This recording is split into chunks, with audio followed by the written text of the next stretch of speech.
नमस्कार मंडळी सर्वांना. तर आज मी मस्तपैकी बनवणार आहे, घेऊन आलेली आहे तुमच्यासाठी मस्तपैकी. आपण आज बनवणार आहोत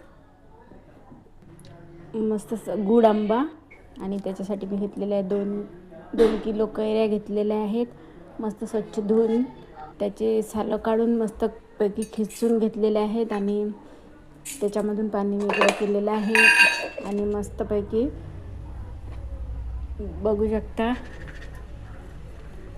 धुवून मस्त पुसून घ्यायच्या कैऱ्या. त्याच्यानंतर मग खिसून घ्यायच्या. आणि 1 किलो गूळ टाकला आणि 2 किलो कैऱ्या आणि 5-6 इलायची घेतल्या. त्या साखर टाकून त्याच्या मिक्सरच्या भांड्यामध्ये मस्त बारीक पावडर करून घेतली आणि मस्त असं होऊ दिलेलं आहे बारीक गॅसवरती.